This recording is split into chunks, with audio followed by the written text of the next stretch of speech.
Hola, bienvenidos y bienvenidas. Mi nombre es Alejandra, soy docente de la cátedra y hoy vamos a hablar sobre diferenciación celular.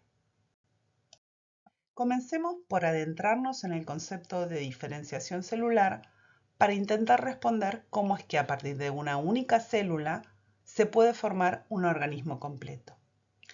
Como sabemos, los organismos pluricelulares, como el caso de los seres humanos, se originan a partir de una única célula, el cigoto, que en la imagen podemos ver del lado izquierdo.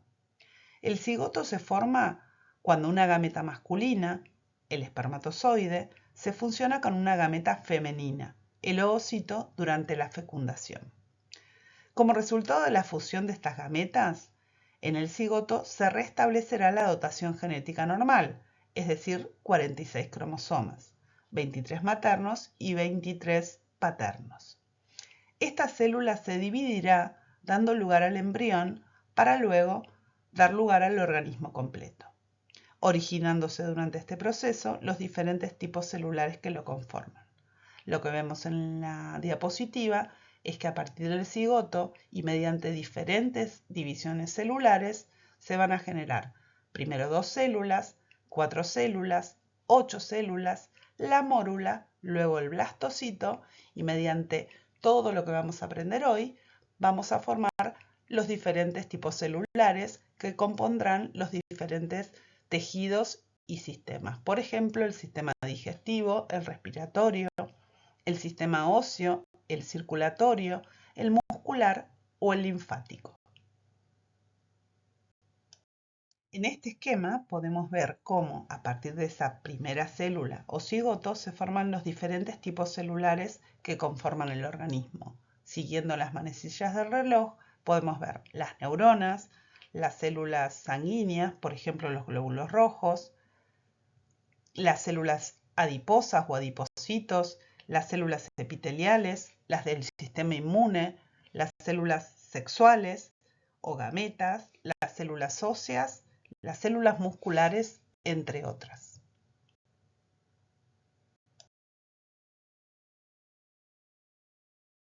Definimos entonces diferenciación celular como el proceso por el cual una célula se va especializando hasta alcanzar su estado madurativo final o el de célula diferenciada. Esto significa que la célula va adquiriendo nuevas funciones o dejando de realizar otras, lo que da por resultado que la célula sea morfológica y o funcionalmente diferente. Esto puede ocurrir a lo largo de las divisiones celulares o durante la vida de la misma célula, sin que sea necesaria una división celular de por medio.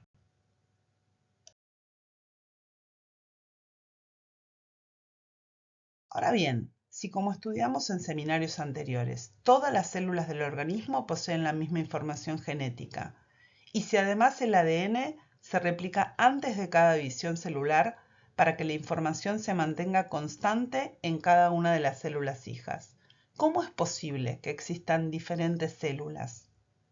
La clave está en la expresión diferencial de genes. Aunque el ADN es el mismo en todas las células, en algunas se expresan ciertos genes que en otras no. En consecuencia, algunas proteínas estarán presentes únicamente en algunos tipos celulares y en otros no. Veamos un ejemplo. Las células beta del páncreas son las encargadas de secretar insulina. La insulina es una hormona de tipo proteica cuya función es permitir a las células incorporar la glucosa que circula en sangre. El gen que codifica para la insulina se expresa activamente en estas células, en las células betas del páncreas. Sin embargo, está silenciado, es decir, no se expresa en otros tipos celulares como por ejemplo en neuronas o en linfocitos. En el mismo páncreas incluso hay diferentes tipos celulares, células que son vecinas a estas células beta que sintetizan incluso otras hormonas del metabolismo de la glucosa, como por ejemplo el glucagón, que es secretado por las células alfa, o la somatostatina, que es producido por células delta. Este patrón diferencial de expresión génica entre las células es consecuencia de cómo se regula dicho proceso en la célula. En sesiones anteriores estudiamos que la regulación se desarrolla en diferentes niveles, siendo el más importante el nivel transcripcional. En este nivel juegan un rol muy importante los factores de transcripción, además del grado de empaquetamiento de la cromatina y el nivel de metilación de las citosinas del ADN genómico. Como vemos en la diapositiva, existen otros tipos de controles, como por ejemplo el control de procesamiento del ARN, el control del transporte y la localización del ARN, el control de la degradación de los ARN mensajeros, en la traducción, y también hay un control de la actividad proteica, que generará que la proteína esté activa o inactiva. Volviendo a este esquema, uno de los procesos de diferenciación celular más importantes ocurre luego de la fecundación y durante las primeras divisiones celulares, que como mencionamos antes darán origen a la totalidad de las células que conforman los tejidos. Veamos entonces cómo a partir de una única célula fecundada se forman las diferentes células del embrión y luego del adulto. En esta diapositiva vemos la primera parte del esquema que veíamos en la diapositiva anterior, pero reemplazando los estadios celulares con microfotografías. Iniciando por la izquierda, vemos el proceso de fecundación, que es básicamente cuando el óvulo y el espermatozoide se unen, fusionan sus núcleos y se convierten en la célula huevo o cigota.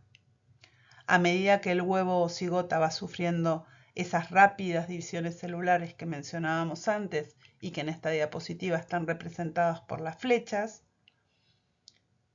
el citoplasma se va reduciendo en tamaño. Luego de la cuarta división, se alcanza el estadio que se conoce como mórula. Se llama así básicamente porque ese embrión se asemeja a una mora. En este punto del desarrollo, las células ocupan todo el espacio delimitado por la membrana pelúcida que está marcada con una flecha. Luego pasamos al estadio de blastocisto.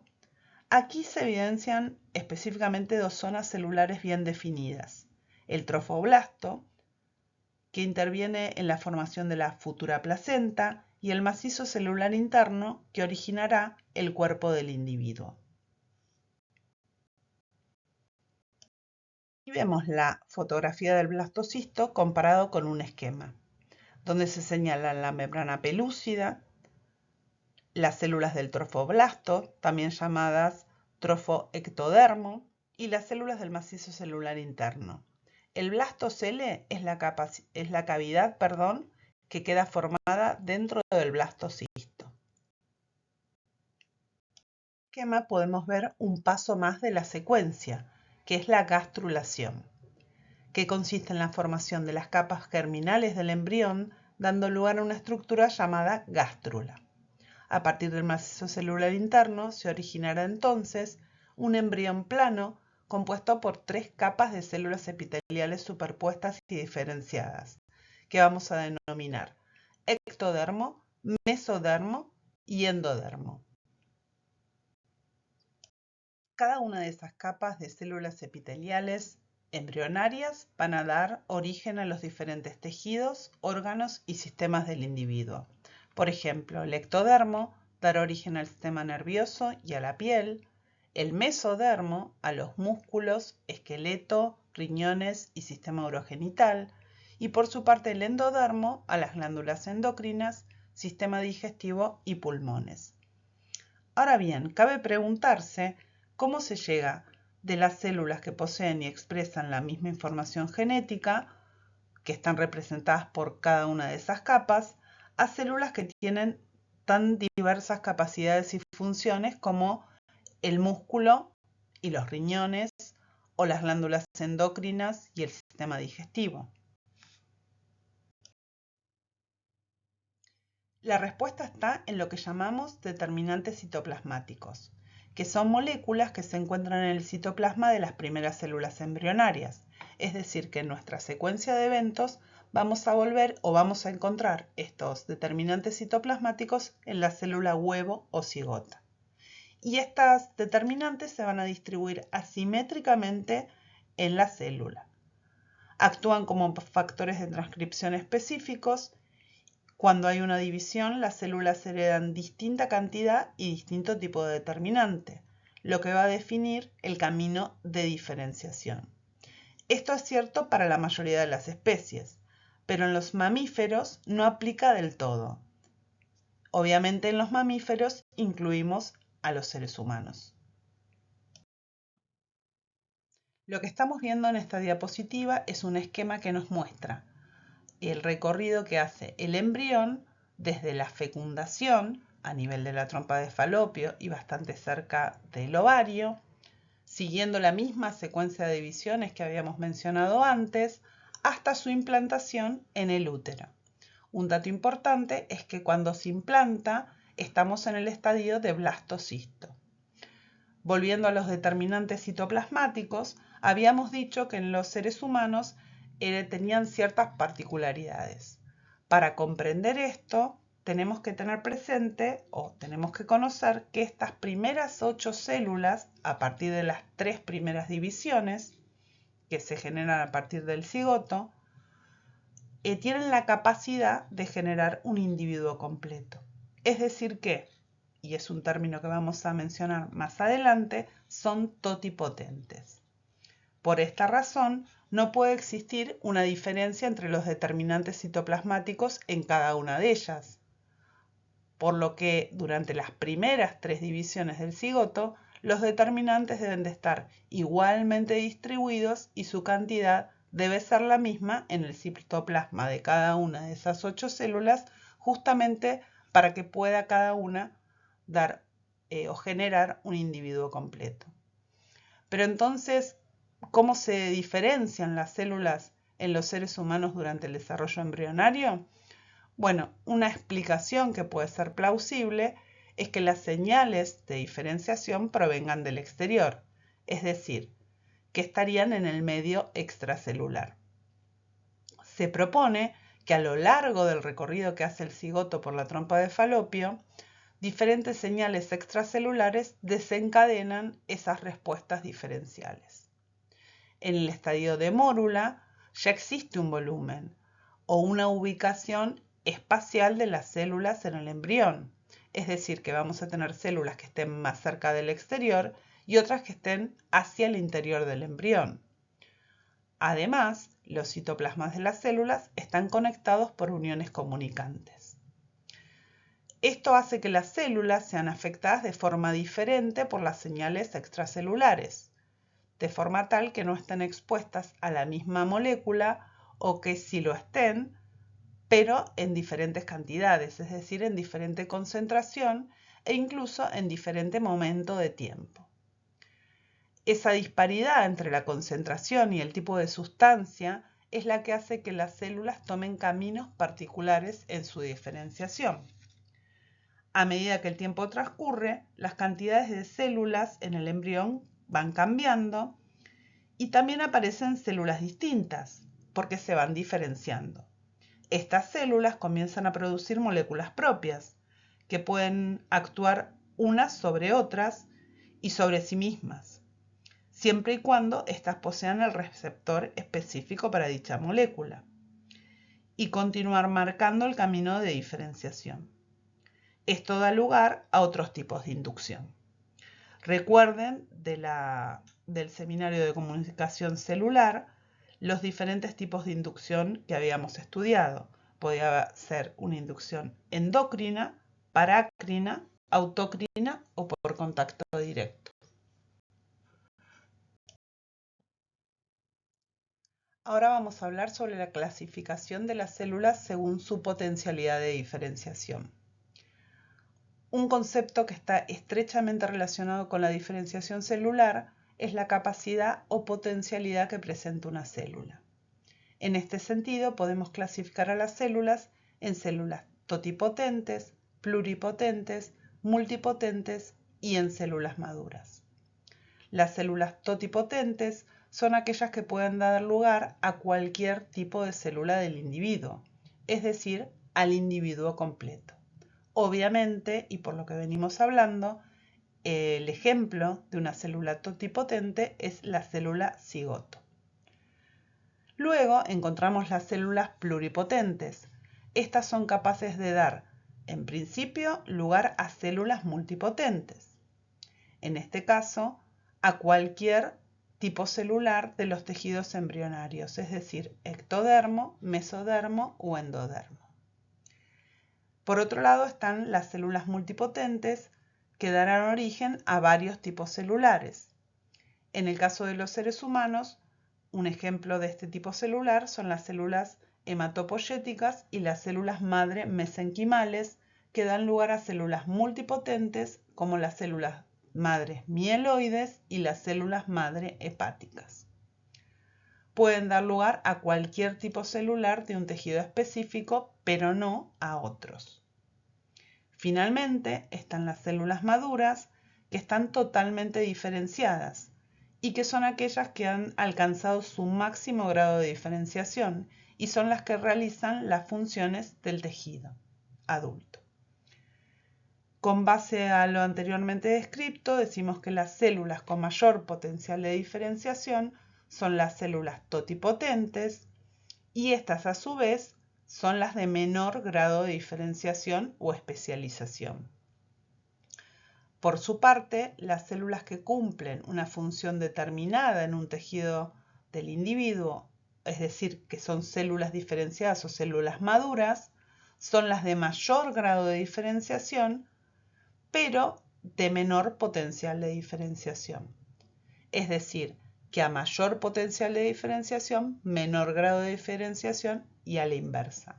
Y esto lo podemos ver en el esquema que tienen del lado derecho de su pantalla. Hasta aquí hemos aprendido qué significa la diferenciación celular, cómo se desarrolla el proceso de diferenciación en los primeros estadios del desarrollo embrionario y hemos clasificado las células de acuerdo a su potencial de diferenciación.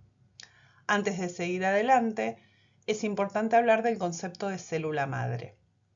Una célula madre se define como la mínima entidad biológica y funcional responsable del desarrollo del organismo y de la regeneración de órganos y sistemas tisulares. Es decir, las células madre son aquellas que tienen potencial de diferenciación.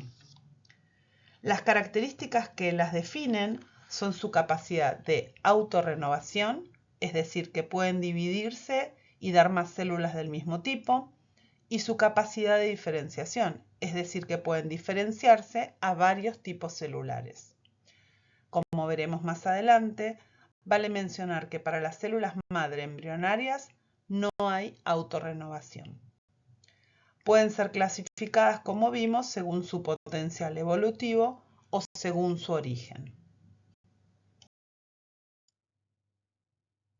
Si clasificamos las células madre según su potencial de diferenciación, como vimos anteriormente, entonces tendremos células madre totipotentes, es decir, aquellas que originan un individuo completo. Nos referimos a las células embrionarias hasta el estadio de 3 divisiones o de 8 células.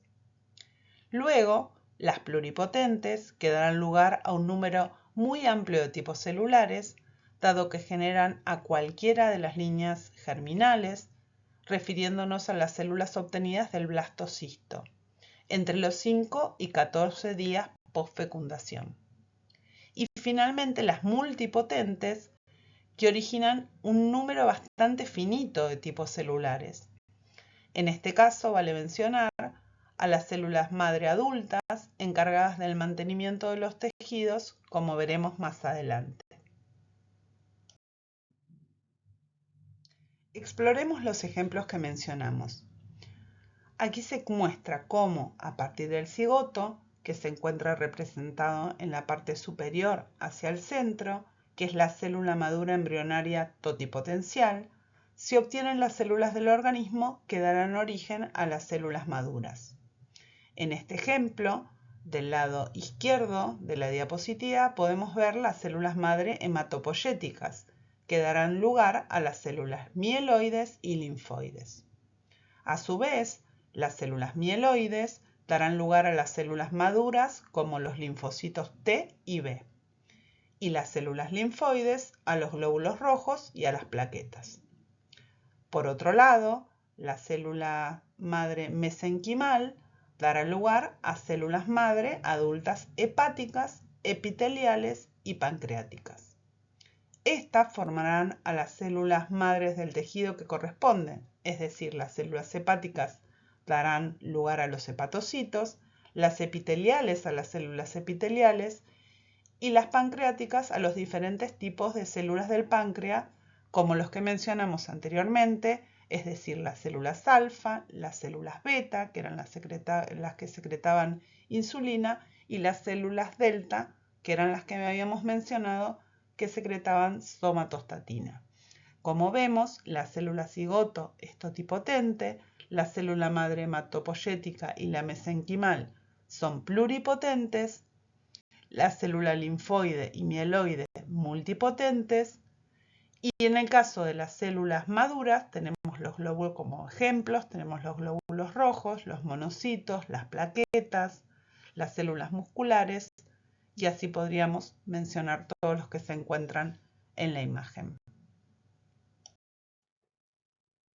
También podemos clasificar a las células madres según su origen. En esta diapositiva vemos del lado izquierdo a las células madre que provienen del embrión, como ya hemos mencionado, y estas pueden aislarse y propagarse en cultivos in vitro, que es lo que se muestra en la diapositiva. Luego tenemos las células madre adultas del lado derecho, que son específicas de un tejido y pueden diferenciarse a células maduras, pero únicamente de esa línea celular. Por otro lado, tenemos las células madre pluripotentes inducidas. En este caso se trata de células extraídas de cualquier tejido de un individuo que se ha modificado genéticamente para que se comporte como una célula madre embrionaria pluripotente. Profundizaremos acerca de estos últimos tipos celulares en la próxima diapositiva. Mencionamos recién a las células madre adultas, que justamente son células que van a participar en la renovación celular en un individuo adulto. Lo primero que uno podría preguntarse es por qué un individuo adulto necesitaría renovación celular. Y básicamente tiene que ver con varios motivos. El primero, por envejecimiento de esa célula, lo que va a llevar a un proceso fisiológico de muerte programada de esa célula que ha envejecido. Asimismo, los tejidos requieren reparación celular, por ejemplo, cuando hay un proceso inflamatorio, o también que sus células se dividan para proliferar. Es necesario entonces poder mantener o amplificar la cantidad de células de los tejidos. Sin embargo, en los organismos adultos la mayoría de las células se encuentran diferenciadas y han perdido esa capacidad proliferativa. De hecho, muchas de las células de los tejidos adultos se encuentran detenidas en la fase G0 del ciclo celular. No obstante, las células que se pierden pueden ser sustituidas o nuevas células pueden obtenerse a través de una subpoblación particular de células que conservan esa capacidad proliferativa y de autorrenovación, que obviamente, y como esperarán ustedes, son las células madre adultas. Estas células se encuentran en un tejido específico y solo pueden diferenciarse a células maduras de ese tejido. En algunos tejidos, como por ejemplo en los epitelios, hay pérdidas de células por descamación de las capas más superficiales permanentemente. Esto ocurre de manera frecuente en la piel y en las células del epitelio intestinal. Este proceso de descamación no es una muerte por envejecimiento, sin embargo requiere de que constantemente se repongan las células que se pierden en el proceso justamente de descamación. Para analizar un poco más en detalle el proceso de proliferación a partir de las células madre adultas, vamos a fijarnos en el esquema que se encuentra en la diapositiva y vamos a ver que esa primera célula, que es una célula violeta, que es una célula madre adulta, se divide para generar dos células hijas exactamente iguales. Una de ellas seguirá siendo una madre adulta y por eso esa flecha vuelve hacia la primera célula para quedar como reservorio de la población de células madre adultas de ese tejido específico. La otra célula va a seguir dividiéndose, generando en una primera división 2 células hijas más, que ya van a ir o van a estar parcialmente diferenciadas con relación a la célula madre y se volverán a dividir formando una población llamada de proliferación rápida, que al cabo de algunas divisiones más van a dar origen a las células que van a estar totalmente diferenciadas, obviamente diferenciadas en ese tejido, ¿no? Por lo tanto, la autorrenovación significa que cuando una célula madre se divide, una de las células hijas queda como célula madre para mantener esa reserva de células madre tisular y la otra dar origen a las nuevas células diferenciadas. Por otro lado, siguiendo ese mismo esquema, llegando a las células amplificadoras de tránsito, estas son células de proliferación rápida que aún no han sido diferenciadas totalmente, o sea que todavía no se diferenciaron a células maduras. Su función es la de amplificar la cantidad de células nuevas que se van a diferenciar. Por último, en amarillo tenemos las células maduras, que son las células ya diferenciadas que tienen su morfología y funciones específicas del tejido al cual pertenecen. Por ejemplo, una célula muscular que tendrá su sarcoplasma, una célula epitelial con su polaridad, etc.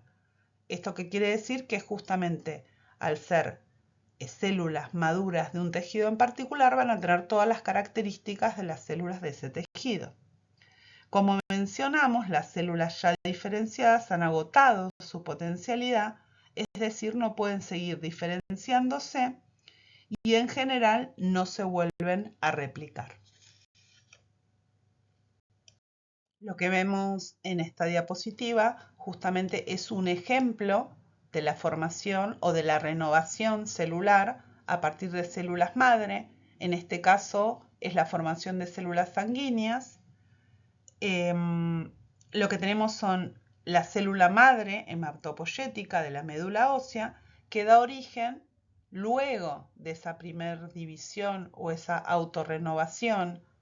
Una de las células queda como célula madre y la otra es la que justamente va a dar origen a la línea linfoide y a la línea mieloide.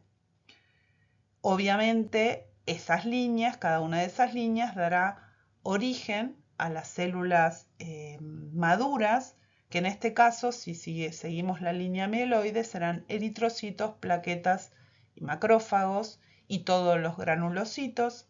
Y si seguimos la línea linfoide, darán origen a las células maduras, que en este caso son los linfocitos T y los linfocitos B. Obviamente todas esas células maduras, así se esquematiza, ¿no? Morfológicamente son bastante diferentes y no solo son morfológicamente diferentes, sino que tienen funciones completamente diferentes en el tejido sanguíneo. Podemos mencionar un segundo ejemplo de renovación celular, en este caso ya lo mencionamos anteriormente, que es el epitelio intestinal, que requiere una renovación justamente por el proceso de escamación. Lo primero que quiero mencionarles antes de comentarles el ejemplo en particular es que noten que el esquema está al revés que el de la diapositiva anterior. La célula madre adulta, que es la que justamente va a generar la autorrenovación, que era esa primera división en donde una célula queda como célula madre adulta y la otra célula sigue el camino de la proliferación y división celular, hasta llegar a las células maduras, que serían las que tienen en el esquema en la parte superior. Entonces, yendo específicamente a este ejemplo, que es el epitelio del colon, en este caso particular, y tienen células, este epitelio tiene células de vida media de pocos días. A partir de las células madres de este tejido se producen células amplificadoras de tránsito que finalmente, según las señales que reciban, se diferenciarán algunos de los 3 tipos celulares de este tejido, que serían las células absorbentes, las caliciformes o las células enteroendocrinas. Cada una de ellas se diferencia, así diferenciada, tendrá obviamente una morfología y una función particular. Ahora bien, en este punto podemos preguntarnos qué decide el camino de diferenciación de una célula. ¿Quién o qué le dice a la célula, por ejemplo, como en la diapositiva anterior, a la célula mieloide, que tiene que diferenciarse a un glóbulo rojo o a un macrófago? La respuesta, una vez más, está en los factores que regulan la transcripción. A veces esos factores los tiene la misma célula que va a diferenciarse, a veces están activos o a veces provienen desde el exterior de la célula y otras veces los tiene esas células pero están inactivos y precisan de alguna señal externa para que se activen. También está el caso de que la célula los tenga, estos factores de transcripción o los factores que regulan la transcripción que estén activos y por medio de una señal externa pasen a estar inactivos. O sea que la célula se diferencie a otro tipo celular. Un poco más adelante vamos a volver sobre este tema. Habiendo hablado de ciertos contenidos o conocimientos referentes a diferenciación y a células madre, ahora podemos ver un poco sobre la aplicación de estos conocimientos. Una de las técnicas desarrolladas a partir de los conceptos que acabamos de tratar en este seminario es la clonación. Los experimentos relacionados con esta técnica se comenzaron a realizar a mediados del siglo XX, mientras se investigaba acerca de la diferenciación celular en un modelo de rana, que es lo que tienen del lado izquierdo de sus pantallas. Luego se logró amplificar a mamíferos, aunque el procedimiento es bastante diferente. El fundamento de la clonación es sencillo. Se extraen los núcleos de un ovocito recién fecundado y se reemplazan por el núcleo de una célula ya diferenciada. De este modo se puede generar un organismo completo con la información genética del donante de ese núcleo. En las ranas, el procedimiento es idéntico a lo descrito, dado que los huevos de estos anfibios se desarrollan en el exterior del cuerpo del adulto. En los mamíferos, en cambio, se requiere de un tiempo de gestación en el útero de la madre. En estos casos, el procedimiento es el mismo, con la diferencia de que el cigoto trasplantado se conserva fuera del útero hasta que llega al estadio de blastocisto, que mencionamos al inicio de esta clase, momento durante el cual puede implantarse en el útero para su gestación. Este proceso tiene baja eficacia y la gran mayoría de los embriones generados por esta técnica no prosperan. A través de estos experimentos se demuestran dos conceptos fundamentales. El primero, que la mayor parte de la información genética reside en el núcleo y no en el citoplasma, dado que el organismo resultante es un clon del donante del núcleo. Además, revelan que el citoplasma contiene los factores que determinan el desarrollo y la diferenciación, siendo estos capaces de activar genes que en una célula madura, están inactivos.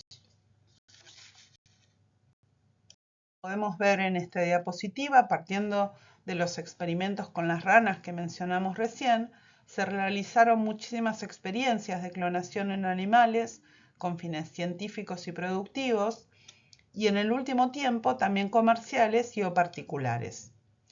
Algunos de los ejemplos son los que se muestran, por ejemplo, la oveja Dolly, uno de los animales clonados más famosos del mundo por ser el primer mamífero en ser clonado. También hay clonación de toros, vacas, caballos o perros. En Argentina, la vaca Pampita, nacida en 2002, fue la primera ternera clonada en el país. Fue un logro conjunto entre varios profesionales a fines de producir medicamentos basados en proteínas recombinantes presentes en la leche de vaca. Al año siguiente de Pampita, también por clonación, se obtuvo una ternera transgénica llamada Pampa Mansa, capaz de producir con su leche hormona de crecimiento humana, molécula utilizada para el tratamiento de trastornos del crecimiento, como por ejemplo el enanismo hipofisario. Más allá de la clonación de animales, esta técnica es empleada también con fines terapéuticos, como fuente de nuevas células para seres humanos, y se conoce como clonación terapéutica. En este caso se extrae el núcleo, como vemos en el esquema, de un óvulo donado y se lo reemplaza por el núcleo de una célula somática del paciente. Se induce el desarrollo in vitro del embrión hasta la etapa de blastocisto y se le extraen a este las células madre que serán cultivadas en laboratorio. Luego se inducirá la diferenciación de las mismas a cualquier tipo celular del cuerpo para ser reintroducidas en el paciente. Además de ser una fuente de nuevas células, este método supera las barreras de incompatibilidad, ya que se trata de células genéticamente idénticas a las del paciente. Este tipo de terapia aún se encuentra en fase experimental y existen barreras tanto experimentales como éticas que superar antes de poder ser implementada en tratamientos con pacientes. Existen varios ejemplos en la ficción, como la película o la mención a la película que tienen del lado derecho de la pantalla, que hablan de clonación.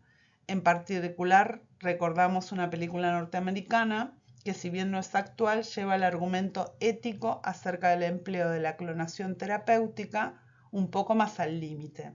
Se llama La Isla y se las recomendamos para que la vean, que está muy buena. Como vimos, las células totipotentes pueden dar lugar a células de la sangre y del sistema inmune, células epiteliales y del sistema conectivo, células del sistema nervioso, del hígado, musculares, sexuales, etc. Pero, ¿es posible el camino inverso? En relación a justamente esta reprogramación de células, les cuento que en el 2006 investigadores japoneses descubrieron que podían, a partir de una célula somática totalmente diferenciada como el fibroblasto que tienen en la imagen o en el esquema, desdiferenciarlo a un tipo celular muy similar a la célula madre embrionaria que tienen del lado derecho del esquema. Esto lo lograron haciendo que los fibroblastos expresaran 4 factores de transcripción mediante una técnica de ingeniería genética. A las células que obtuvieron las llamaron células madre embrionarias inducidas. A partir de los fibroblastos de ratón, se forzó la expresión de estos 4 factores de transcripción y más adelante se encontraron otras combinaciones de factores de transcripción que tenían el mismo resultado, pero obviamente con otra combinación.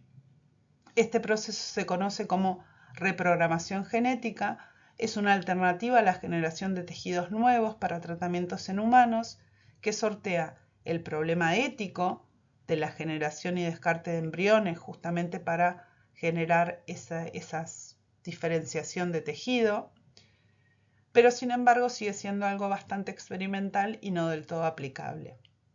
Este hallazgo que describimos, llevado a cabo por Takahashi y Yamanaka, les valió el premio Nobel en medicina.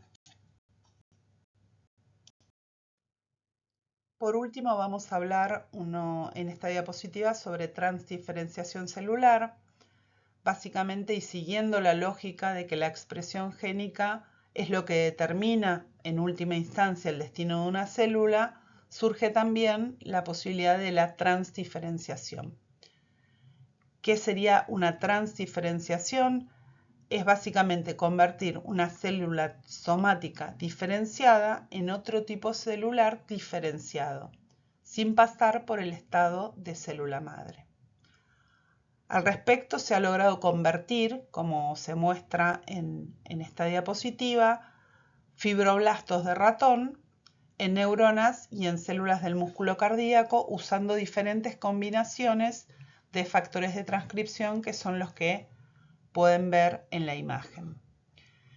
Obviamente esto entra en franca contradicción con el concepto de que las células que han alcanzado su significado evolutivo final no tienen más potencial de diferenciación, a pesar de que hay varios ejemplos de transdiferenciación que ocurren normalmente o patológicamente, como por ejemplo en el hígado de mamíferos, que se da un caso de transdiferenciación entre células estrelladas hepáticas, que normalmente se encuentran en estado quiescente, es decir, en esa fase G0 del ciclo celular, y que por ciertos estímulos, en general patológicos, se transdiferencian en miofibroblastos y adquieren ciertas características totalmente diferentes a las células en estado quiescente.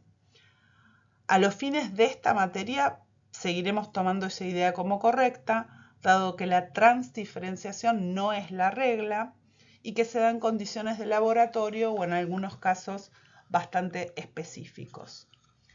Pero sí se abre el panorama,